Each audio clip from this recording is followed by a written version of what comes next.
Okay, folks, it's your buddy Mike Messier, Mike's Instant Movie Review. Just saw DADDIO starring Dakota Johnson and Sean Penn as an old school. Sean Penn plays the old school taxi cab driver of New York City, picking up the beautiful. The character was listed as Girly on the end credits.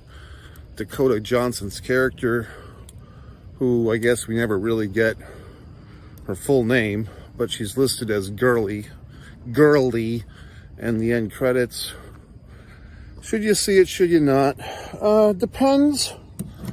I'm trying to be a little more critical these days with my critiquing, and I would say that this is not a movie that will disappoint you if you like these two actors, dare I say, actor and actress, if the actresses don't mind the feminine word of actress, which I always thought was kind of elegant. However, there are some flaws in the armor that is this movie, and I will dissect for your enjoyment all my thoughts, all my analysis of DADDIO. Interesting, Dakota Johnson listed as one of the producers. 5 or 6 producers were listed in the end credits, and Miss Dakota Johnson was one of them. So this is one of those movies where it's 2 characters for the most part, and it's a talkie movie, you know, and the backdrop of, it's the cab driver, you know, he's got a fading job.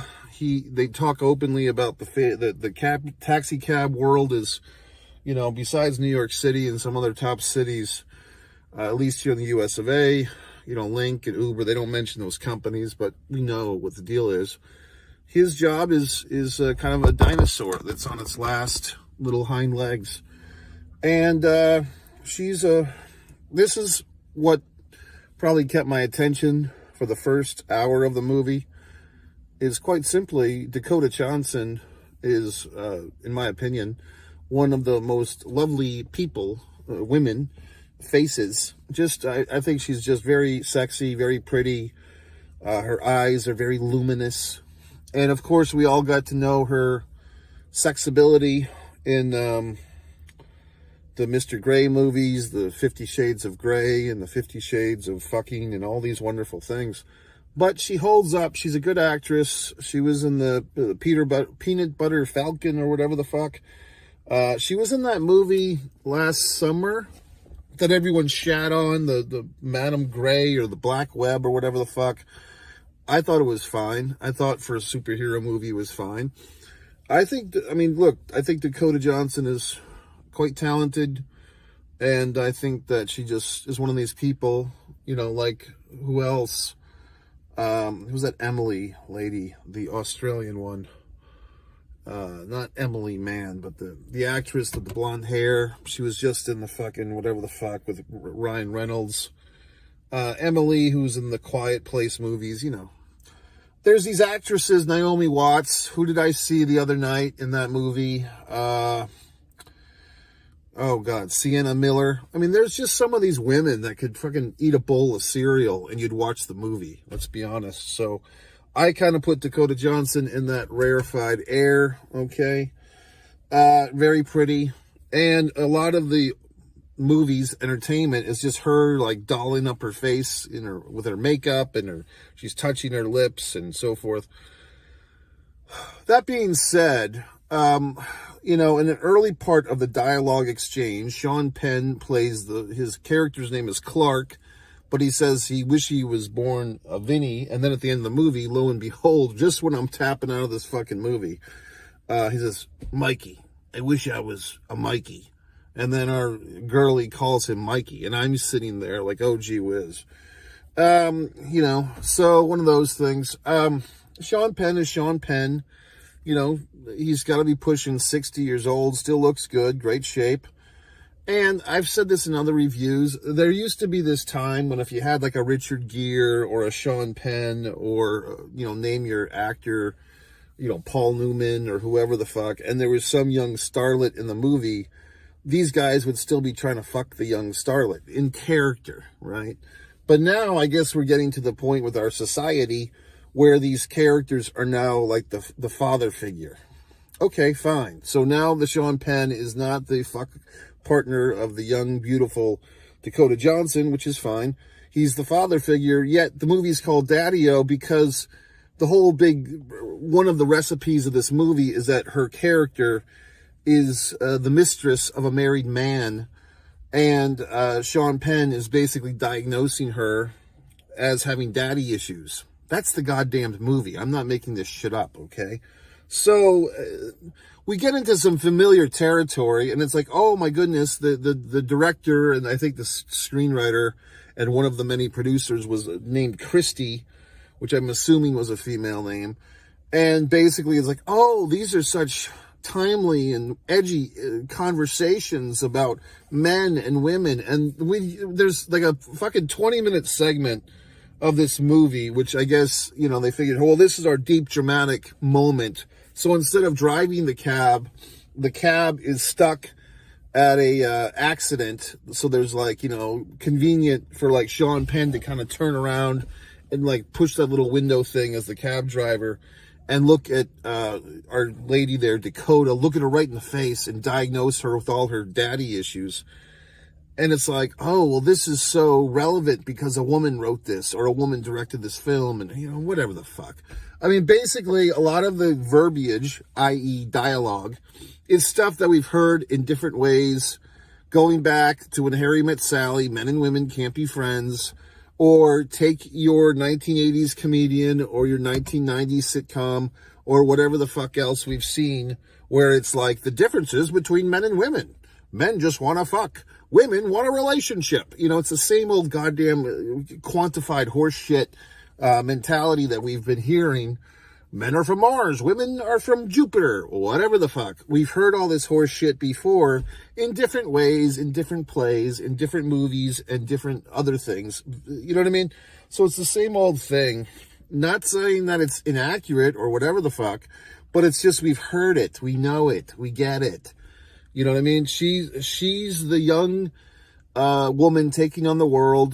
The fucking Mikey character or whatever the fuck, Vinny Mikey Clark, which is odd too, because Clark is my middle name. But he keeps saying things like, you look like you can handle yourself. You look like you can take care of yourself. He keeps saying these things to her. And it feels like he's just coming on to her. Like, that seemed like, is this where this movie is headed? Like, they're just going to sleep together? Fine. But we're taking our sweet-ass time about getting there. But no, it's her working out her daddy issues on her cell phone. And I've said this about movies, and I hate it. And Miss Dakota, now that you're a film producer, and you should be making better choices and doing better things, okay? But Dakota Johnson in the Mr. Gray movies, those were some of the first movies where the texting on screen really became obnoxious. Like, sorry, assholes. If you can't have a way for your story, for the characters actually to be in the same fucking scene at the same time, and we have to read text on screen, it's so lazy. It's such a creative crutch. It's so hack, okay? So, I mean, 10, 12 years ago, Dakota Johnson was in 50 Shades of Grey, and they're texting on screen. It's not cinematic, assholes. You have all these big goddamn budgets to make all these fucking movies.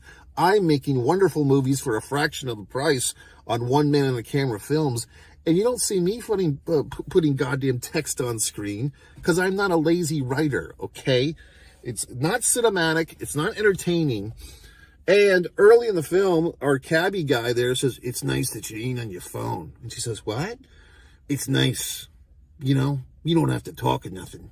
But it's nice that you're not on your phone. Okay. Well, then she gets on her fucking phone. And her boyfriend, whatever the fuck, her married boyfriend is saying, send me pink. Like his version of sexting seems like a college boy. And it seems like...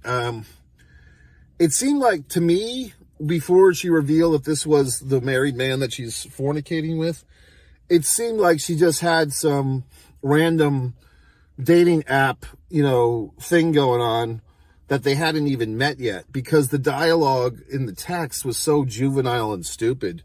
Send me pink. I want to see you. I want to come. And the come was spelled C-U-M. Ooh, it's just dog shit, okay?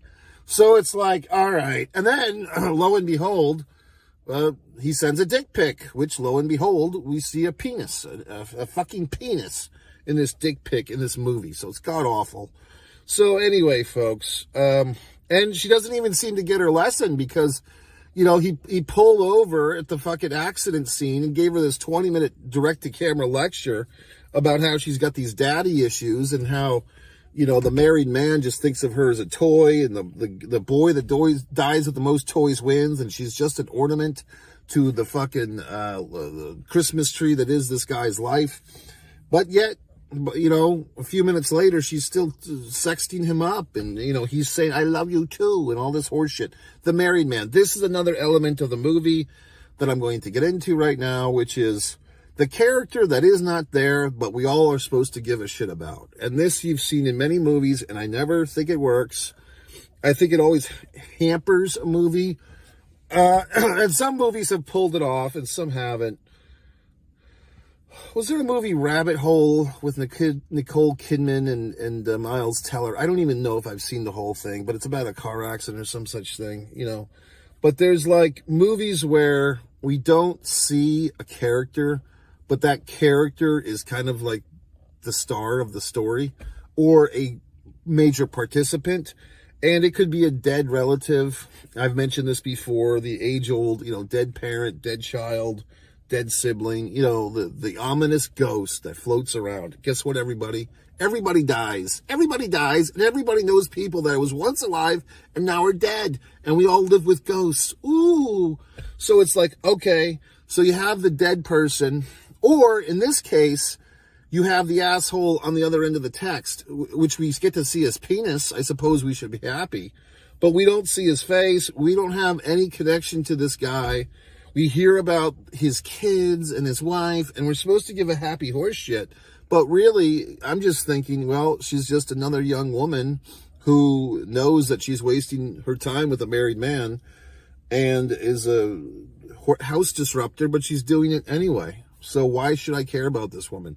You know what I mean? So I don't care about the character that we do not see, because we do not see him. And the deeper this movie got into the storyline of the married boyfriend, the less I cared about her, and hence the movie.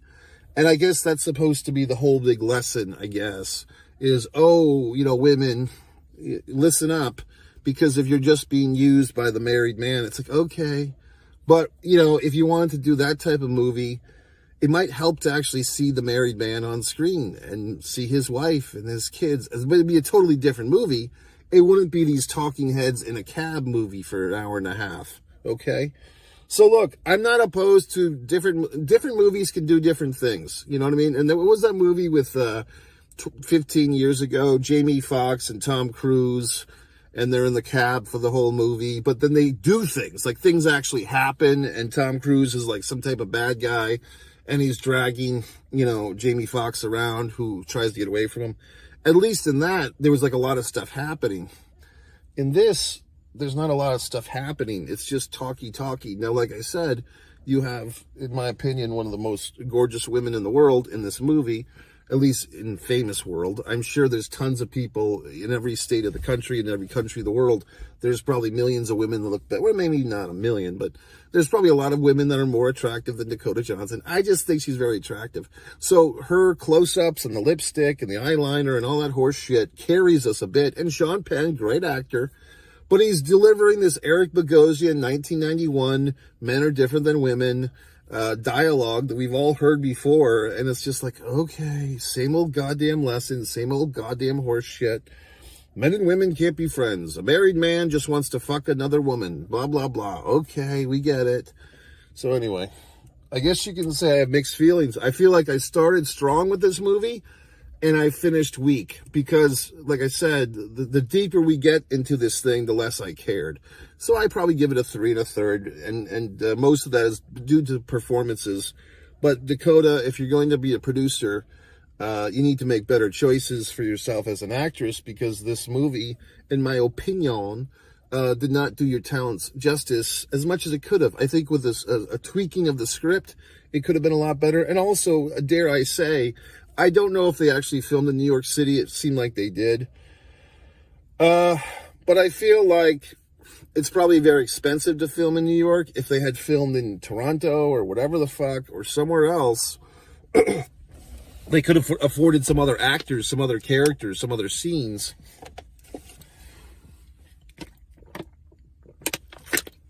What this really felt like, and I was going to say this earlier, but I forgot, this movie felt like a stage play. There was some stage play I saw, it's been around, it's got a bird name in the title, like the Black Seagull or something. It's like about a story of this woman who's like 30, and she goes to visit the older man that used to sexually, molest her when she was like a teenage girl. Do you know what I'm talking about? I was going to give away the end of the play, but it's like Blackbird or something. It's like the girl's now a full adult, and I think the guy even had served time in jail. This is just a stage play. It's just fictional, but he had served time or been punished in some way, and yet she comes to see him, some such thing. And see, that type of story,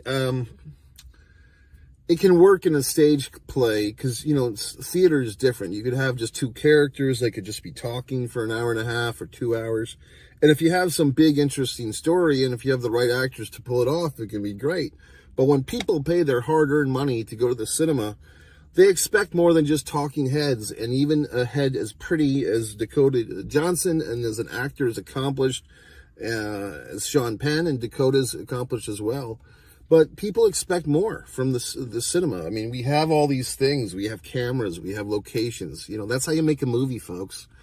And especially if you have the budget, then you have to do something with it. And I just felt like this thing felt more like a stage play where you could just set up on stage, a fucking car, 2 chairs could be the car, and the fucking guy playing the cabbie is just moving his hand around like there's a wheel, and you sit in a little black box theater and you watch this thing for an hour and a half, and then everybody goes out and gets a cocktail and talks about it.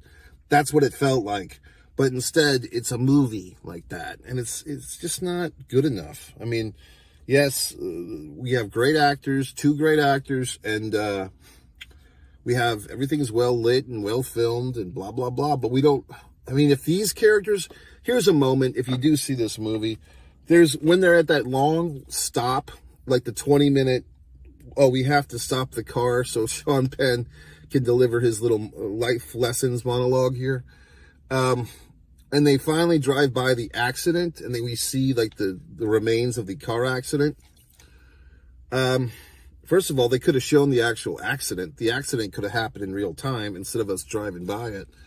And then we just see like, oh my God, it's a car overturned. Yeah, we all, get traumatized by seeing that stuff. I thought what they were going to do was that she sees the car that's in the car accident, and she realizes that's the car belonging to her married man lover. Like, that's his car. Like maybe a thing where the married man was going to the airport to pick her up, and they were like texting back and forth, and then he just faded out of the texting, and then she's like, I'm here at the airport, where are you? And eventually she's like, well, fuck it, I guess, he just took off with his wifey poo, and I'll have to get this cab. And then she gets in the cab, and then she's still wondering like, oh, he blew me off. And then it turns out he didn't blow her off. He's been dead in the fucking car from the car accident the whole time. That would have taken away all that goddamn texting on screen we didn't need. It would have heightened everything, okay? The stakes would have been raised to the roof. That's why you need to make me your goddamn co-executive producer, Dakota Johnson, because I would script doctor this shit and make this talky head goddamn piece of shit movie you just wasted 2 hours of my life on salvageable, okay? So there you go, folks. That's what would have made this, or cast me as the married man. How about that? That would have been a better fucking movie than this. Put the married man in the vehicle that's in the car accident, and then he's dead. That's better. So, One Man in the Camera Films, watch the impeccable Disregard the Vampire Mike Messier documentary. Go to MikeMessier.com, scroll